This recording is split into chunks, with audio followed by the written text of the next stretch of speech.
चलिए, तो last class में हमने ऑर्गेनिक कंपाउंड वाले चैप्टर के कार्बन कंपाउंड्स के इंडेक्स क्वेश्चन देख लिए थे, है ना। और ये 3 पेज के क्वेश्चन आप लोग लिख लेना, 71, 74, 76। अभी जो थे उन लोग लिख लिए हैं, 71, 74, 76 मैं आज शेयर करूंगा तो उसको लिख लेना, है ना। Coming on to exercise, exercise का फर्स्ट क्वेश्चन देखिए, सब रीड कर पा रहे हैं। एक्सरसाइज का फर्स्ट क्वेश्चन क्या है, देखो first question. Ethane with the molecular formula C2H6, उनके पास कितनी कोवेलेंट बॉन्ड है ये पूछ रहा है। C2H6 कैसे बनता है, C2H6 यानी कि 2 कार्बन होंगे, दोनों के बीच में एक सिंगल कोवेलेंट बॉन्ड है, और 6 हाइड्रोजन में 3 इसके पास है, 3 इसके पास है। कितनी बॉन्ड दिख रही है आपको, टोटल 7। तो इसका आंसर क्या हो जाएगा, 7 कोवेलेंट बॉन्ड। ठीक है, फर्स्ट का आंसर हो जाएगा 7 कोवेलेंट बॉन्ड। थर्ड देखिए, 7 कोवेलेंट बॉन्ड कौन सा ऑप्शन है, option B.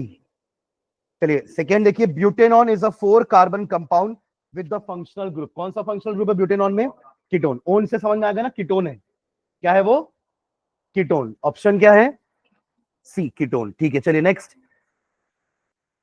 While cooking, if the bottom of the vessel is getting blackened on the outside, it means that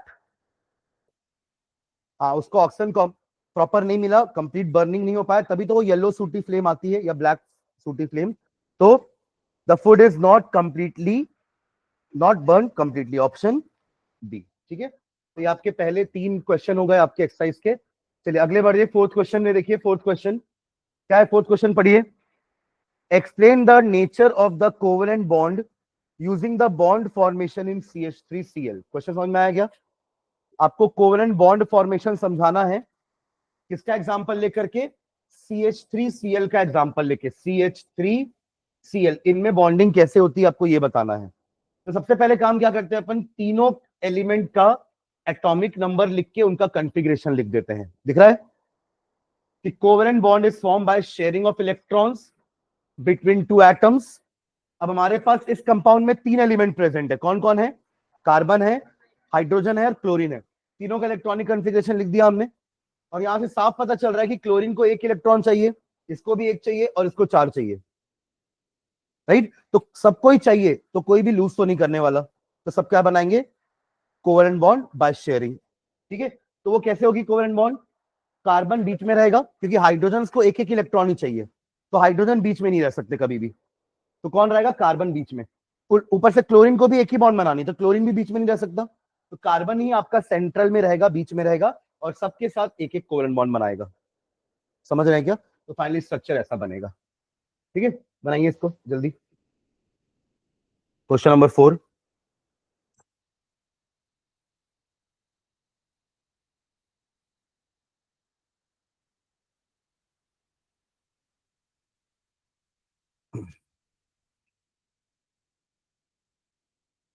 question number 4 from exercise. ठीक है,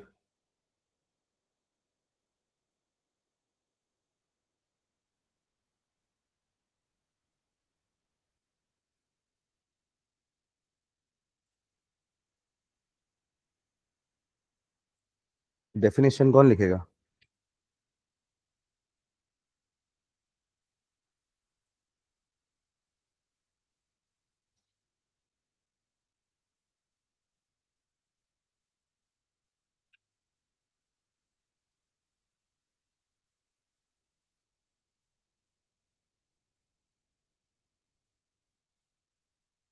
chlorine के पास तो 1 ही इलेक्ट्रॉन बनाए हो, बाकी 7 कहाँ है, क्लोरीन के साथ और कहाँ इलेक्ट्रॉन्स हैं, और भी तो क्या, आपने हाइड्रोजन का 1 बनाया ना, आप 7 बनाओगे ना, ये जितने भी बैलेंस इलेक्ट्रॉन होते हैं वो सारे दिखाओगे ना भाई, उसी सर्कल में बनाओ, उसी सर्कल में, बट उसके ओवरलैपिंग में नहीं आने चाहिए। हाँ, क्लोरीन के सर्कल में रहने चाहिए, but not with overlapping with carbon. इधर बनाओ ना क्लोरीन के ऊपर, हाँ, अरे हाँ, अंदर ही, सर्कल के अंदर ही, सर्कल के अंदर 8 इलेक्ट्रॉन दिखाने हैं, तो क्लोरीन का इलेक्ट्रॉन डॉट स्ट्रक्चर ऐसे बनाओगे ना, 2 इधर, 2 इधर, 2 इधर और 1 इधर, ये वाला कार्बन गैस शेयरिंग में रहेगा, बाकी तो दिखाओगे ना, तब तो 8 दिखेगा सर्कल में। जितने भी सर्कल्स आपने बनाए हैं आजू बाजू में, उन सब में 8 या 2 होने चाहिए।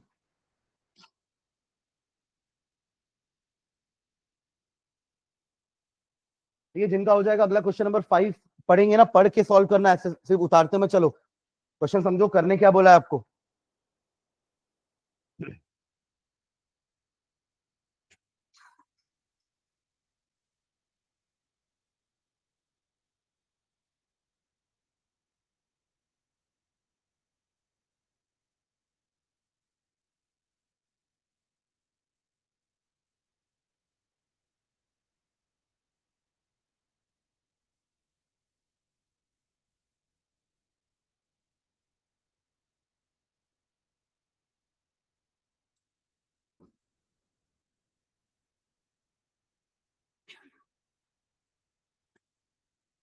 क्या है क्वेश्चन नंबर 5? आपको 4 कंपाउंड या मॉलिक्यूल दिए हैं, उनके इलेक्ट्रॉन डॉट स्ट्रक्चर बनाने हैं, जिसमें पहला क्या है, इथेनॉइक एसिड। तो इथ मतलब 2 कार्बन, एन मतलब दोनों कार्बन के बीच जो सिंगल बॉन्ड, और ओइक एसिड मतलब सेकेंड कार्बन COOH होगा, यानी कि फॉर्मूला क्या बन जाएगा, CH3COOH। तो इलेक्ट्रॉन डॉट स्ट्रक्चर बनाना है, स्ट्रक्चर डायग्राम नहीं बनाना, तो सिर्फ इलेक्ट्रॉन दिखाएंगे, ऐसा वाला स्ट्रक्चर। समझ रहे क्या?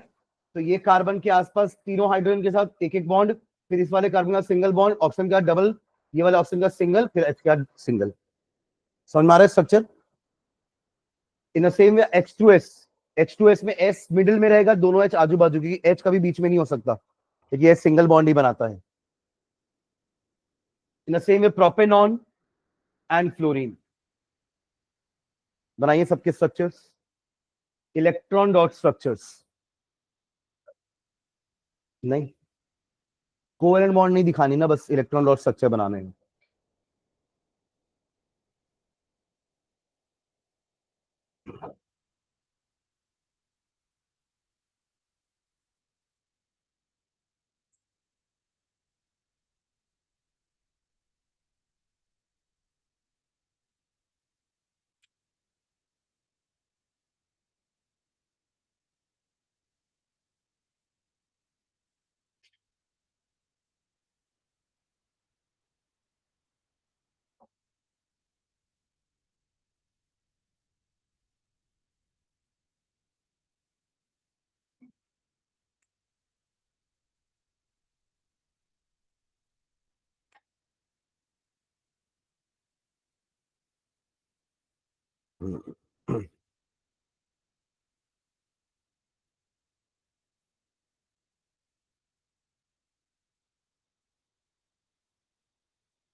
तो भी तो ऑलरेडी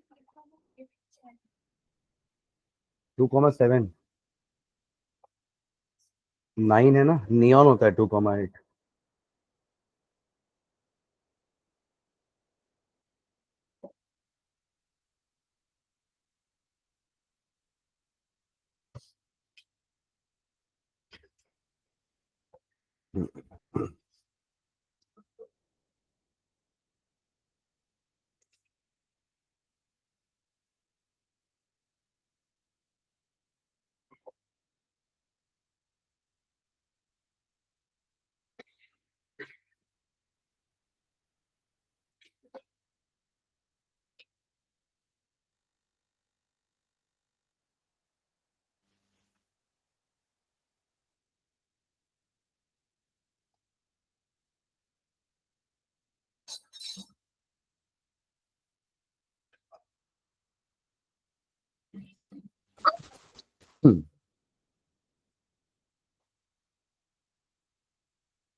हो गया। चलिए क्वेश्चन नंबर 6 देखो, तो क्वेश्चन नंबर 6 क्या है, what is homologous series, explain with an example. ये अपन लिखे है ना, हमने होमोलोगस सीरीज का भी डेफिनेशन लिखा है और फंक्शनल ग्रुप का भी डेफिनेशन लिखा है। पढ़ लो एक बार कॉपी में, देखो कहाँ है नोट्स में। होमोलोगस सीरीज दिख रहा भी रहा है कि नहीं नोट्स में, पहले ये भी तो समझे, तब तो मार्क करेंगे नोट्स में। हम बस वही, यही सब तो बोलते हैं, ये कॉपी है वो कॉपी नहीं है।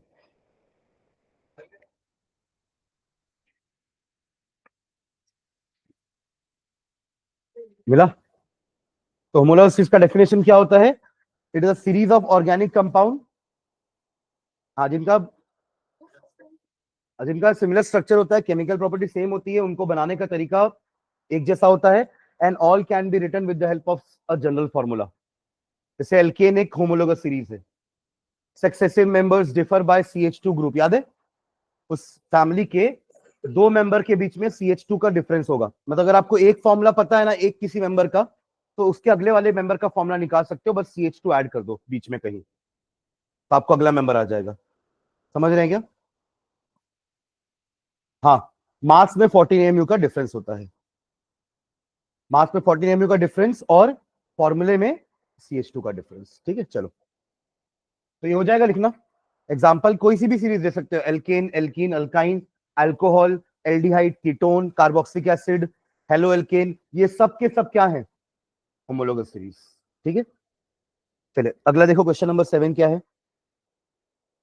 How can ethanol and ethanoic acid B differentiated on the basis of their physical and chemical properties? तो देखो यहाँ पर टेबल पे लिखा हुआ है फिजिकल प्रॉपर्टीज और केमिकल प्रॉपर्टीज।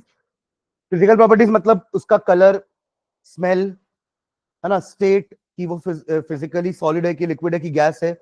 इससे अपन, हाँ, बॉइलिंग पॉइंट वगैरह भी अपन इससे कर सकते हैं, इन सब चीजों से। ऊपर से हमारा इथेनॉइक एसिड क्या होता है? एक एसिड है, एक प्योर एसिड है। इथेनॉल कुछ एसिड की प्रॉपर्टी शो करता है, बट हर प्रॉपर्टी शो नहीं करता। जैसे वो लिटमस पेपर को चेंज नहीं करेगा ब्लू से रेड, ये कर देगा, है ना। सोर टेस्ट का नहीं होगा इथेनॉल, ये सोर टेस्ट का होता है। Plus it is a colourless liquid with pleasant smell, और इसका स्मेल जो है वो विनेगर जैसा पंजेंट। ये इसकी फिजिकल प्रॉपर्टीज हो गई।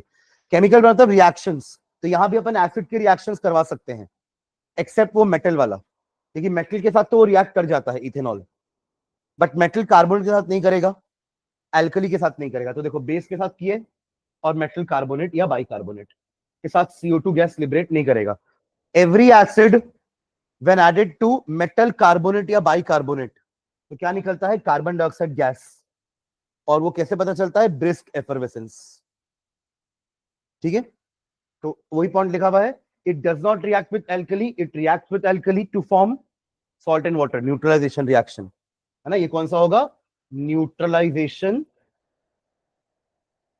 Reaction. It does not liberate CO2 gas with carbonate या बाइकार्बोनेट्स, जबकि ये करेगा, है ना।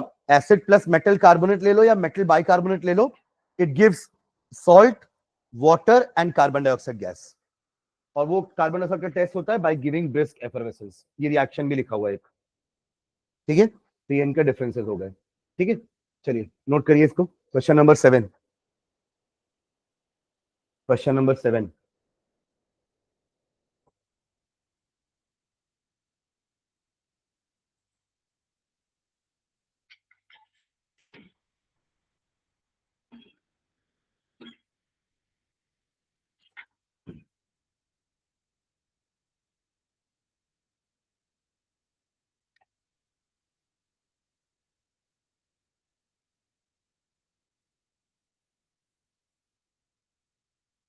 यही दोनों इथेनॉल और इथेनॉइक एसिड के बीच में टेस्ट भी है ना, अपन लास्ट क्लास में डिस्कस किए थे ना, कि how you will test for it.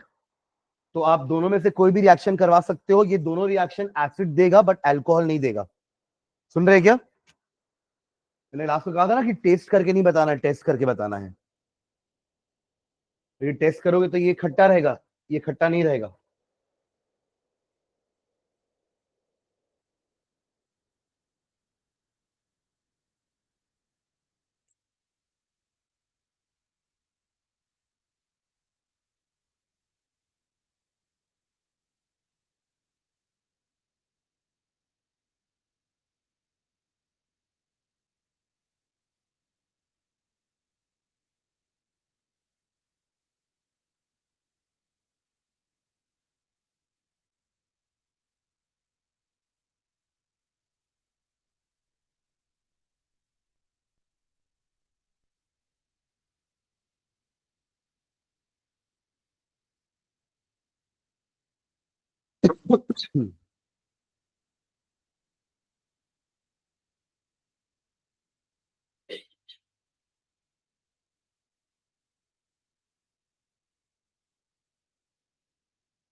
Electricity का क्या इंटेक्स क्वेश्चन और एक्सरसाइज क्वेश्चन कुछ नहीं लिखे हो? अच्छा, तो वही बचा है ना बस, एक्सरसाइज क्वेश्चन। ठीक है, ये वाला करने के बाद एक बार मैं चैप्टर रिवाइज करवा देता हूँ आज की क्लास में और नेक्स्ट क्लास में रिवाइज, और नेक्स्ट क्लास से हम क्वेश्चन आंसर्स एक्सरसाइज के देख लेंगे, ठीक है? बस इसके बाद वही बचा है फिजिक्स में, इसके बाद वही करेंगे, मैग्नेटिज्म और फिर हेरिडिटी एवोल्यूशन।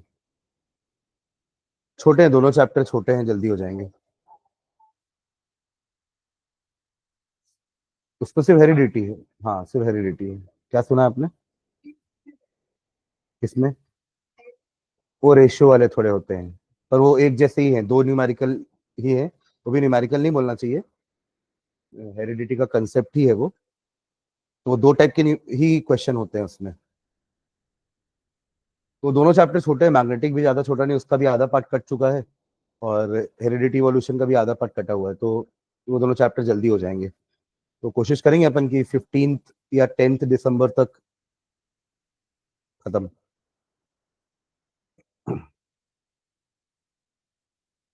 हो गया क्या?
हो गया। नेक्स्ट क्वेश्चन पढ़िए जिनका हो गया, क्वेश्चन नंबर 8। क्या question number 8? Why does micelle formation take place when soap is added to water? Will a micelle be formed in other solvents such as ethanol also? तो पहला तो आंसर क्या है कि क्यों बन रहा है मिसल? क्योंकि जो आपका सोप है उसमें दो पार्ट है, one is polar ionic part and the other is non polar non ionic part. तो non ionic part is soluble in oil, ionic part is soluble in water which is polar in nature, right? तो polar polar में dissolve हो रहा है, non polar non polar में dissolve हो रहा है, और ऐसे करके सारे पार्टिकल्स जा करके अपने नॉन पोलार एंड से ग्रीस या ऑयल में चिपकते जा रहे हैं, that is resulting into a micelle formation. ठीक है? When soap is added to water, micelle is formed. This is because soap consists of two parts, polar hydrophilic end and which dissolves in water, and non-polar part hydrophobic end which dissolves in hydrocarbon यानी कि oil या grease.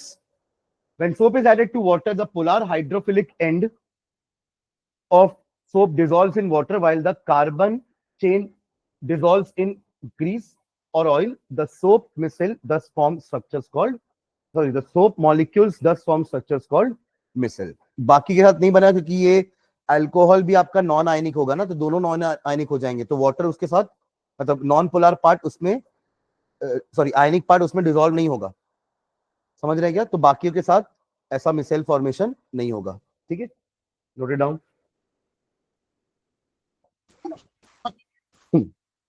हाँ, अरे वो बनाए थे ना ऐसा वाला मॉलिक्यूल।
ये हो जाएगा तो बताना, इसके लाइन आगे एक लाइन जोड़ दें कि बाकियों के साथ नहीं कर पाएगा।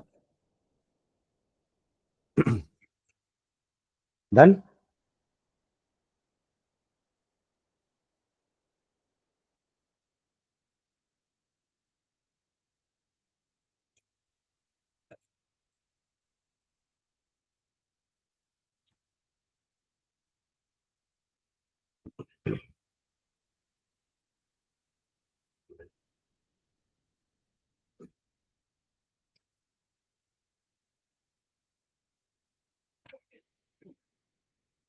लिखना इसी में आगे, with other solvent, with other solvent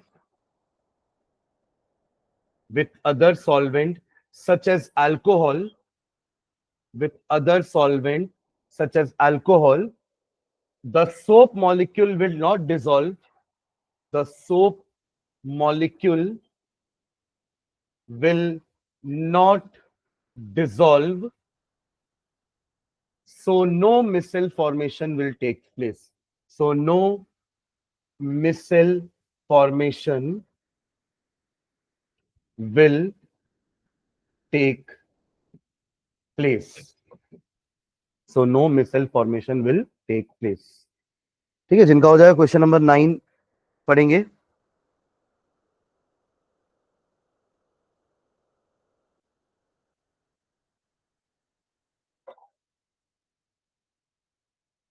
ठीक है, चलिए क्वेश्चन नंबर 9 पढ़िए। क्या है क्वेश्चन नंबर 9? कि why are carbon and its compound use as fuel for most application. ये हमारे petrol, diesel, LNG, sorry LPG, CNG, ये सब आपके क्या है, हाइड्रोकार्बन ही हैं। एलपीजी में ब्यूटेन होता है जो आप घरों में यूज करते हैं ना, that is actually normal butane. तो इन सब को अपन हाइड्रोकार्बन से ही क्यों बनाते हैं? बिकॉज हाइड्रोकार्बन के बर्न होने से energy and heat is produced. Carbon dioxide water तो बनेगा, पर साथ में that energy and heat is produce, उससे हम अपने चीजों को चला रहे हैं, राइट? तो देखिएगा answer, carbon and compound burn in oxygen to give carbon dioxide and release heat and light. Most organic compounds release a large amount of heat and light on burning and therefore are used as fuel for most applications। ठीक है, इसके बाद question number 10 भी पढ़ के देखना, कहां पर है ये नोट्स में। क्वेश्चन नंबर 10 9 के बाद।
हो गया, पढ़े क्वेश्चन नंबर 10। क्या है question number 10? Explain the formation of scum when hard water is treated with soap. ये भी आपको मिल जाएगा, जहां पर ने सोप का डेफिनेशन या पूरा फॉर्मूला डिराइव वो लिखे इक्वेशन, उसके बाद हमने लिखा था डिसएडवांटेजेस ऑफ सोप। मिला? डिसएडवांटेज ही लिखे थे ना। हाँ, लिमिटेशन, डिसएडवांटेज, ड्रॉबैक सब एक ही है ना। तो उसमें हमने लिखा है कि soap can not be use with hard water, क्योंकि इसको सोप क्या बना लेगा, हार्ड वाटर में जो सॉल्ट है उनके साथ क्या बना लेगा, स्कम। दैट इज वाई उसमें हमने रिएक्शन भी लिखे थे ना, MgCl2 के साथ और CaCl2 के साथ। और वो सोप कौन सा लिए थे, स्टीयरेट वाला लिए थे, C17H35 COONA, that was sodium stearate. मिला क्या, कितने लोगों को मिला कॉपी में, ढूंढ तो लो कहां पर है। ठीक है, तो वो दोनों रिएक्शन, वो एक पैराग्राफ कि सोप हार्ड वाटर में डिजोल्व सॉल्ट्स के साथ मिल करके स्कम बना लेता है, व्हाइट कर्डी प्रेसिपिटेट, ऐसा लिखे थे, व्हाइट कर्डी प्रेसिपिटेट, हाँ, नोन एज स्कम, और फिर वो रिएक्शन लिख के दिखा देना। ठीक है, चलिए क्वेश्चन नंबर 11 पढ़ो। Question number 11, what change will you observe if you test soap with litmus paper red and blue? तो रेड के साथ क्या हो जाएगा, blue, because it is a basic nature का होता है, it will turn red litmus paper blue. Blue के साथ कुछ नहीं करेगा, है ना, लिख लो, when soap is treated with red litmus paper it turns blue, indicating that soap is alkaline या basic in nature।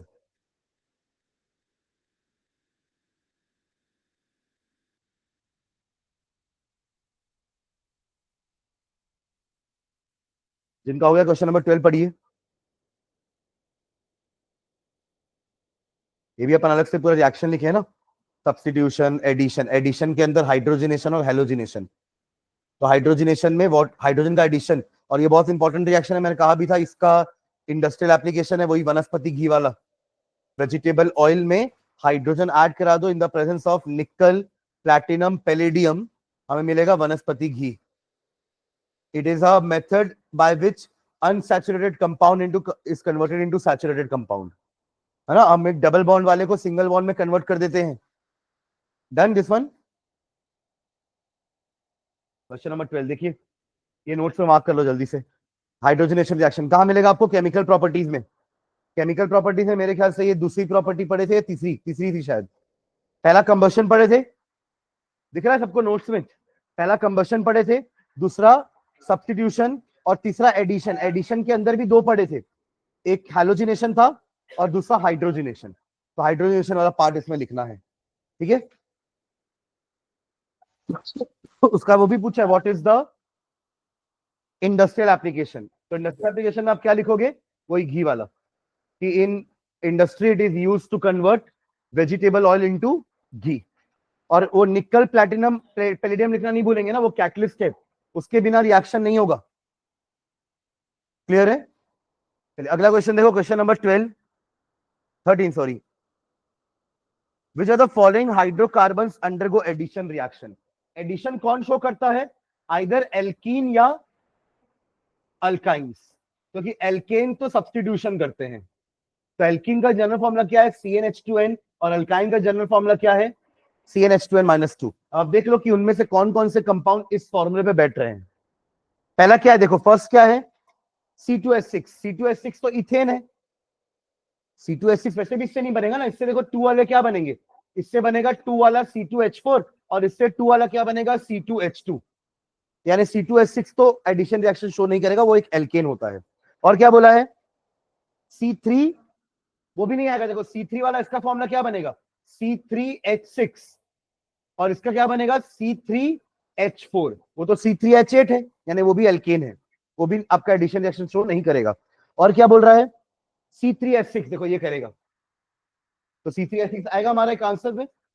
उसके बाद और क्या बोला है, C2H2, देखो ये C2H2 ये वाला, तो ये भी करेगा ये, हाँ ठीक है, ये आपका एल्काइन, ये C2H2। और उसके अलावा CH4 भी आपका मीथेन है, वो तो एल्केन ही है।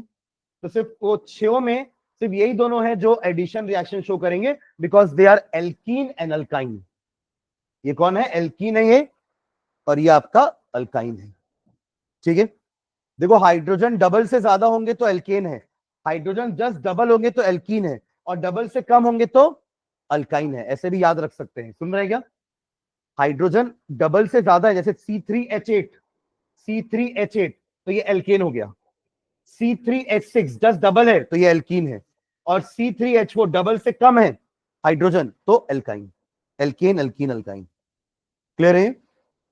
ठीक है, तो जो एल्कीन और अल्काइन होते हैं वही आपके एडिशन रिएक्शन शो करेंगे, बाकी आपके एल्केन्स एडिशन नहीं, वो सब्स्टिट्यूशन करते हैं। क्लियर है? चलिए नेक्स्ट क्वेश्चन देखिए, क्वेश्चन नंबर 14 क्या बोल रहा है? क्वेश्चन नंबर 14 में give a test that can be used to differentiate chemically between butter and cooking oil. Again cooking oil एक अनसैचुरेटेड कंपाउंड है, उसे तो घी बनाए थे ना, घी सैचुरेटेड था, तो आपका बटर भी सैचुरेटेड होता है। तो एक अनसैचुरेटेड और एक सैचुरेटेड के बीच में डिफरेंस आपको बताने बोल रहा है। तो दो तरीके से आप बता सकते हो सैचुरेटेड अनसैचुरेटेड का डिफरेंस, अपन चार देखे ना, एक single bond, double bond, triple bond, एक डिफरेंस। दूसरा क्या था? एक एडिशन रिएक्शन शो करेगा, दूसरा सब्स्टिट्यूशन। अब ये दोनों तो यहां करके नहीं देख सकते, पर तीसरा चौथा जो है ना उससे कर सकते हैं। आप जलाओ दोनों को। The one which will burn with a yellow सूटी flame is a oil, and the one which will not burn with a yellow sooty flame, it will burn with a clean blue flame, it is butter या घी। ठीक है, और दूसरा तरीका है bromine water वाला। Bromine water test करिए, दोनों को ब्रोमीन वाटर में डालिए, एक के डालने से ब्रोमीन वाटर का कलर डिकलराइज हो जाएगा और वो होगा oil. It is a test for unsaturation. याद आ रहा है क्या? ब्रोमीन वाटर अपन ऐड करते हैं तो डबल बॉन्ड वाले में ऐड करोगे तो ब्रोमीन वाटर का जो रेडिश ब्राउन कलर है वो डिसअपियर हो जाएगा, यानी कि एक अनसैचुरेटेड कंपाउंड ब्रोमीन वाटर के रेडिश ब्राउन कलर को गायब कर देता है, जबकि एक सैचुरेटेड कंपाउंड ऐसा नहीं करेगा। ठीक है, बर्न करेंगे। एक द वन विच इज आपका ये क्या नाम है, अनसैचुरेटेड वाला, that will burn with a yellow सूटी फ्लेम। ऑयल को बर्न करोगे तो ब्लैक फ्लेम आएगा, फ्लेम मतलब ब्लैक धुआं धुआं निकलेगा ब्लैक कलर का, और घी को बर्न करोगे तो ऐसा कोई फ्लेम नहीं आएगा, ब्लैक कलर का स्मोक नहीं आएगा।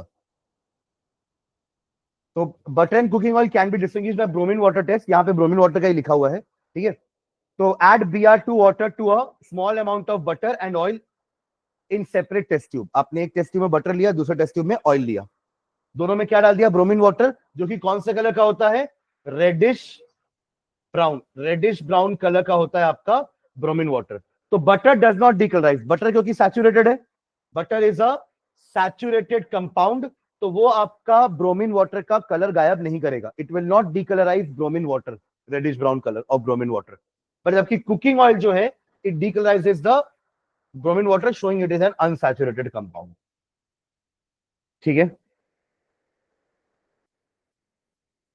और लास्ट क्वेश्चन भी आप लोग लिखे हो पूरा क्लींजिंग एक्शन, वहां पे मिसल विसल सब बनाए थे, है ना, कैसे वो रिपेल हो रहे थे और पूरे ऑयल के मॉलिक्यूल को कपड़े से बाहर निकाल रहे थे, तो उसको समझाना है।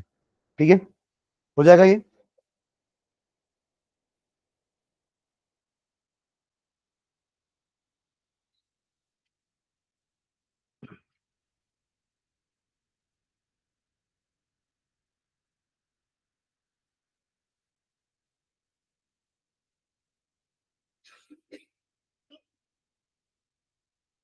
और इसका नोट्स कैसे किया? इलेक्ट्रिसिटी का लिखियो उस पीडीएफ से पूरा नोट्स है, पूरा नहीं मतलब टेक्स्ट तो लिखा, मतलब क्वेश्चन आंसर छोड़ दो, बाकी तो कंटेंट तो लिखोगे ना पूरा। ओम्स लॉ लिखा हुआ है कहीं कॉपी में, हीटिंग इफेक्ट का फॉर्मूला डिराइव किया हुआ है, H is equals to I square RT।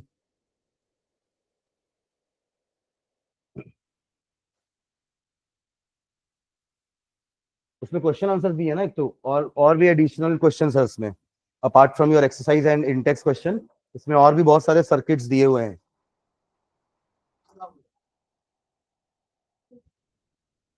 एक एक करके कंटेंट देखते हैं। चार्ज से चालू करेंगे, चार्ज, फिर पोटेंशियल, फिर करंट, फिर ओम्स लॉ, रेजिस्टेंस। ठीक है, तो ये चार्ज हमने देखा था, electric charge represented by Q. ठीक है, electric charge is represented by Q, and इसका फॉर्मूला होता है Q is equals to N into E, जहां पे ई का होता है एक इलेक्ट्रॉन का चार्ज और एन मतलब कितने इलेक्ट्रॉन है, मतलब अगर 10 इलेक्ट्रॉन है तो टोटल चार्ज कितना हो जाएगा? 10 into charge of 1 electron which is 1.6 into 10 to the power -19 coulomb. समझ रहे हैं क्या? तो ऐसे अपन चार्ज निकाल सकते हैं, total charge Q is equals to N into ई।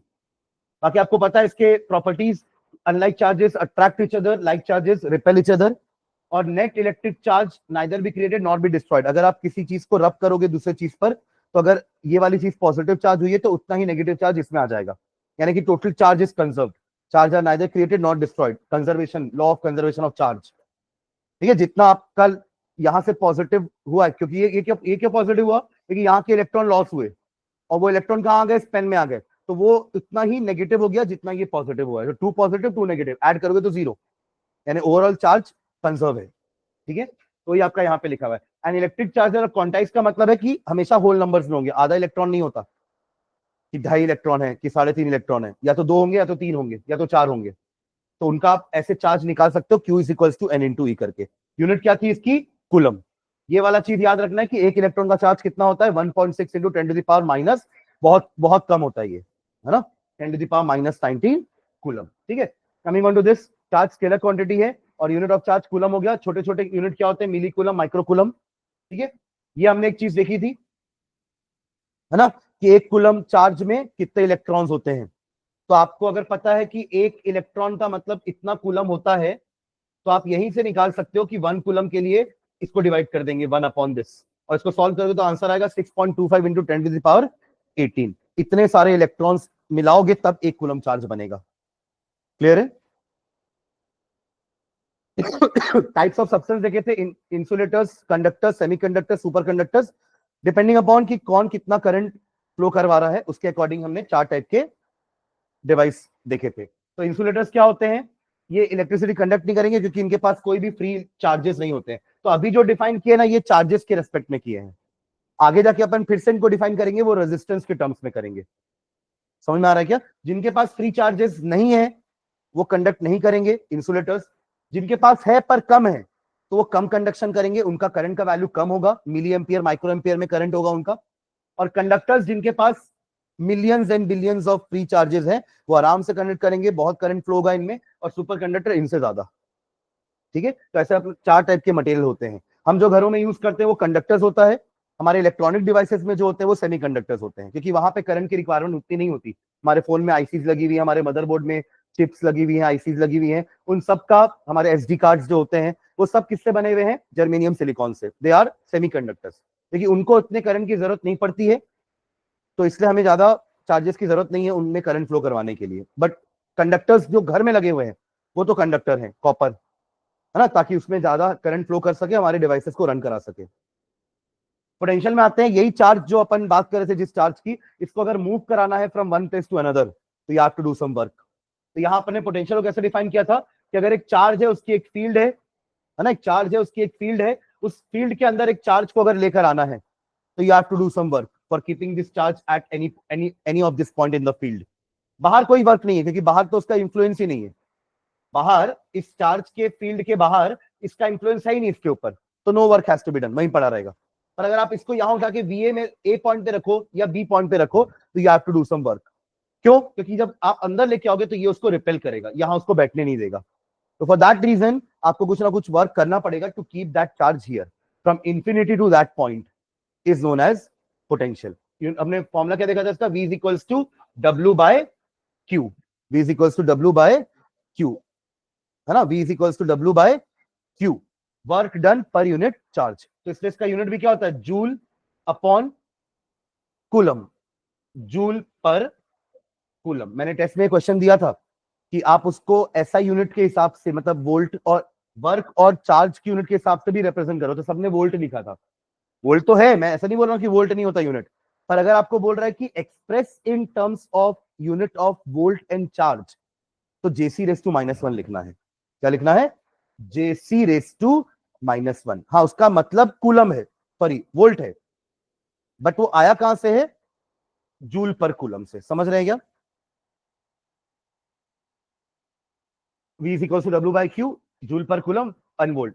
और ऐसे हर यूनिट का 1 वाला डेफिनेशन याद रखेंगे और खुद बना भी सकते हैं ना, 1 वोल्ट, 1 एम्पियर, 1 ओम, 1 वॉट, इन सबका डेफिनेशन आना चाहिए, कई बार आता है ये क्वेश्चन एग्जाम में, है ना। तो क्या करोगे, सीधा V is equal to W by Q होता है, W की जगह 1 जूल डाल दोगे, कूलम की जगह 1 कूलम डाल दोगे, बस। अब इसी को इंग्लिश में लिखना है कि work done in moving a charge of, sorry, when work, when 1 joule of work is done in moving a charge of 1 coulomb from infinity to that point, then the potential at that point is known as 1 volt। बस ऐसे अपन definition लिख सकते हैं 1 volt का। Clear है? यहां लिखा भी डब्बे में, और ऐसा करके दिखाना कि W को 1 जूल रखना है, Q को 1 कूलम रखना है, तब 1 V जाके 1 वोल्ट आएगा। अब ये जो लिखे हो इसी को इंग्लिश में लिख दिए हैं। ठीक है, coming on to potential difference, एक तो पोटेंशियल हो गया, दो पॉइंट के बीच के पोटेंशियल के डिफरेंस को हम पोटेंशियल डिफरेंस बोलते हैं कि इस पॉइंट का कुछ पोटेंशियल होगा, इस पॉइंट का कुछ पोटेंशियल होगा, दोनों को माइनस कर दोगे तो you will get the potential difference. और ये पोटेंशियल डिफरेंस चाहिए होता है फ्लो कराने के लिए। अगर दोनों जगह का पानी बराबर हो गया है तो ना पानी इधर से इधर फ्लो करेगा, ना पानी इधर से इधर फ्लो करेगा।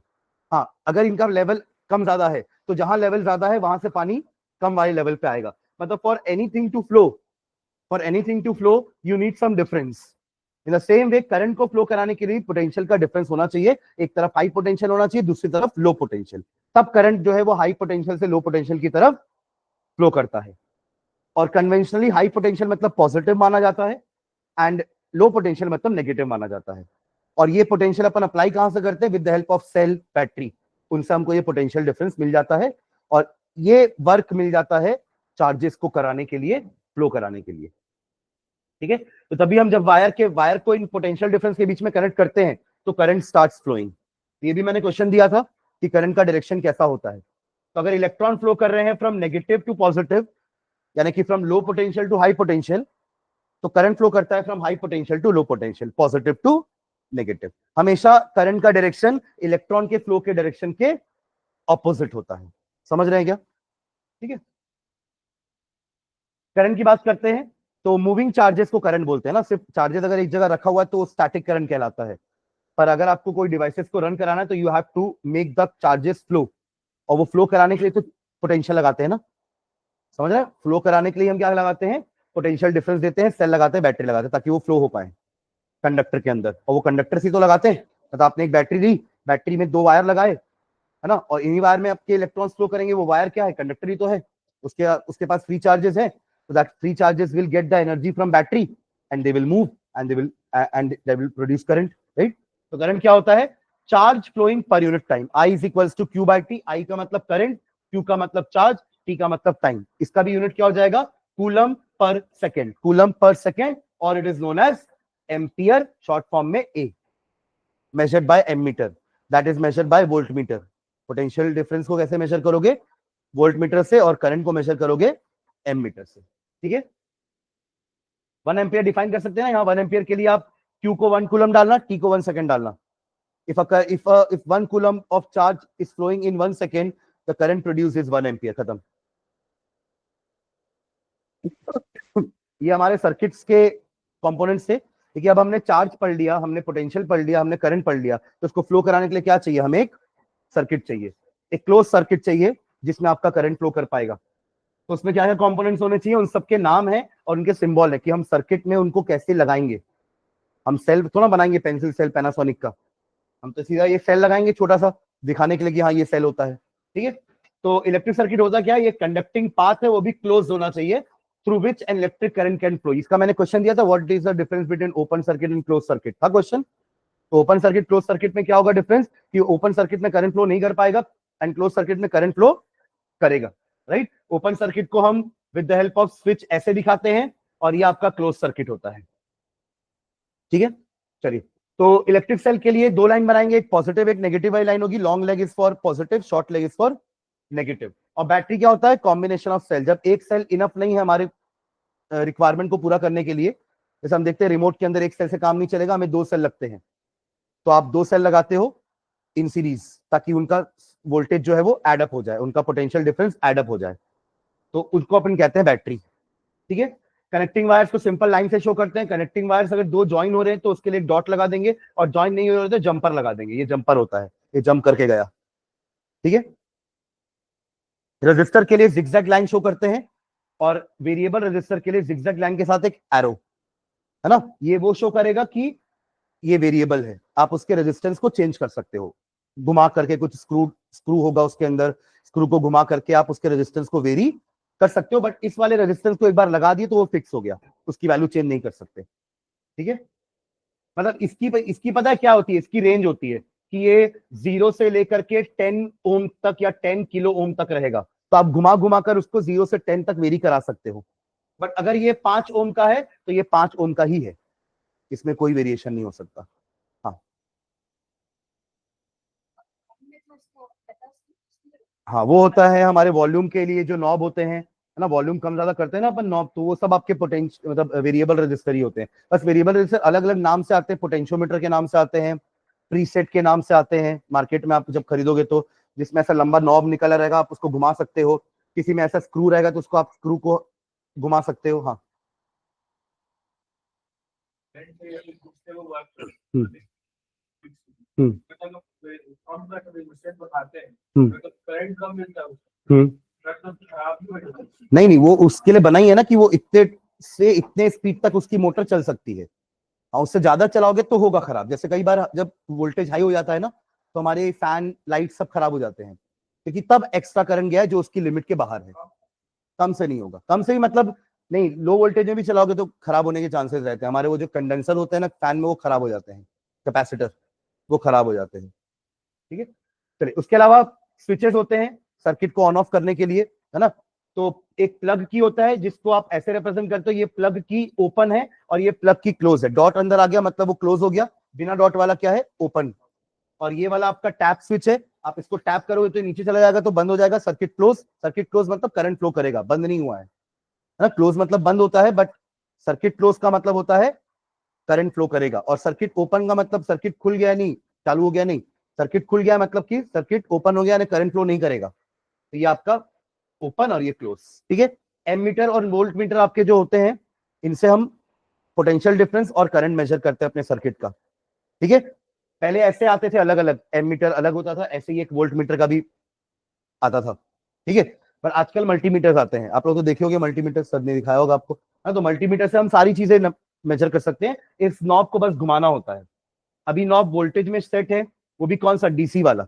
अगर आप घुमा के यहां तक ले आओगे ना ये वाले में, तो ये आपका एसी वोल्टेज है। कैसे पता चल रहा है, यहाँ पे ऐसा एक, इस वाले में स्ट्रेट लाइन बनी हुई है वी के पास, और इस वाले में ऐसा बना हुआ है, तो ऐसा मतलब एसी और स्ट्रेट मतलब डीसी। ठीक है, और घुमाओगे तो ये एम एम ये आपका ए लिखा हुआ है एम्पियर करंट के लिए। ठीक है, और इस तरफ आओगे तो आपको मिलेगा ओम, ये आपके रेजिस्टेंस है, किलो ओम, 2000 के, 200 के, 20 के, ये उसके रेजिस्टेंस के वो लिखे हुए हैं नाम। ठीक है, तो आप बस इस पैच कॉर्ड को आपको यहां लगाना है, और इसके जो दो पिंस हैं इसको लगा दो जहां पे भी आपको करंट मेजर करना है, रेजिस्टेंस मेजर करना है या पोटेंशियल डिफरेंस मेजर करना है। ठीक है, उसके अलावा गैल्वेनोमीटर होता है जो कि छोटे छोटे करंट को भी वो मेजर कर लेता है। आपका एमीटर हो सकता है ज्यादा छोटा करंट हो तो उसको डिटेक्ट नहीं कर पाएगा, बट गैल्वेनोमीटर ना डिफ्लेक्शन कर देता है अगर हल्का सा भी करंट होगा तो उसके लिए आपका गैल्वेनोमीटर होता है। ये बल्ब होता है जिसको अपन फिलामेंट से शो करते हैं, ये क्या होता है, फिलामेंट, बल्ब का filament which is made up of tungsten, tungsten W, है ना। फ्यूज, ये आपका इलेक्ट्रिकल अप्लायंस को बचाने का डिवाइस होता है। हमारे लिए बचाने का डिवाइस तो अर्थ है, अर्थिंग है, बट ये हमारे डिवाइसेस के लिए होता है कि डिवाइसेस में अगर हैवी करंट जा रहा है तो ये फ्यूज वायर मेल्ट होकर के टूट जाएगा बीच में और सर्किट को ओपन कर देगा। ओपन कर देगा तो वो करंट, एक्सेस करंट किस में नहीं जाएगा, डिवाइस में नहीं जा पाएगा, और आपका डिवाइस सेफ रहेगा। तो इसका रेटिंग आपको डिवाइस की रेटिंग के हिसाब से मैच करना पड़ेगा। मान लो आपके डिवाइस का हाईएस्ट करंट 5 एम्पियर है और आपने 8 एम्पियर का फ्यूज लगा दिया है, तो 6 एम्पियर को भी जाने देगा, 7 एम्पियर को भी जाने देगा, और वहां आपका डिवाइस खराब हो जाएगा, क्योंकि डिवाइस की मैक्सिमम कैपेसिटी तो 5 थी। समझ रहे हैं क्या, तो अगर डिवाइस 5 एम्पियर करंट झेल सकता है तो हमारा फ्यूज भी 5 एम्पियर का ही होना चाहिए। तो fuse is nothing but a wire, fuse बस एक वायर होता है ना, जो मेल्ट हो जाता है। अगर एक्सेस करंट जाएगा तो हीटिंग इफेक्ट होगा ना, हीटिंग इफेक्ट होने के कारण वो मेल्ट हो जाएगा और सर्किट को ब्रेक कर देगा, राइट, ओपन कर देगा, तो करंट आगे बढ़ नहीं पाएगा। इससे हम डिवाइस को खराब होने से बचा लेंगे। आजकल यही काम हमारे एमसीबीज करते हैं, घरों के बाहर में रहते हैं, खंबे से अगर ज्यादा करंट आ रहा होगा तो एमसीबी वहीं पे ट्रिप हो जाएगा, ताकि आपका डिवाइस के पास वो करंट ना जाए। ठीक है, एक मैंने छोटा सर्किट बना के रखा है कि ये आपने बैटरी लगा दी, ये एमीटर हो गया, यहां से करंट आई फ्लो करेगा फ्रॉम पॉजिटिव टू नेगेटिव, ये रेजिस्टेंस लगा हुआ है, ये आपका एक बल्ब लगा हुआ है which is a load, load मतलब जिसको चलाना है वो लोड होता है। जैसे ये लोड है, ये लोड है, ये लोड है, ये सब लोड है, जितने को भी करंट मिल रहा है सबके सब क्या है, लोड, लेकिन इनको चलाना है हमको। ठीक है, और ये आपका स्विच, ठीक है, which is represented either bye F या की, के फॉर की, एस फॉर स्विच। ठीक है,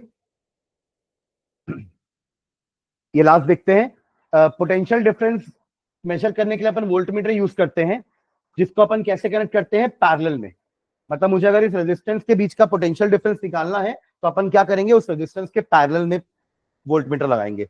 और अगर करंट मेजर करना है तो एमीटर लगाएंगे सीरीज में, ठीक है। तो ये आपका सीरीज में एमीटर लगा हुआ है और पैरेलल में वोल्टमीटर लगा हुआ है। तो अभी तक अपन ने ये सारे फॉर्मूले देखे, Q is equals to n e, V is equals to W by Q and I is equals to Q by T. इसका यूनिट कूलम, इसका यूनिट वोल्ट, इसका यूनिट एम्पियर। सही है, ठीक है। चलो नेक्स्ट क्लास में आओगे तो ये क्वेश्चन आंसर से स्टार्ट करेंगे, मतलब पूरे स्लाइड एक बार देखना है कुल मिला के, ठीक है। चलो थैंक यू। और सुनो ना, मंडे को टेस्ट रहेगा ना, किसका?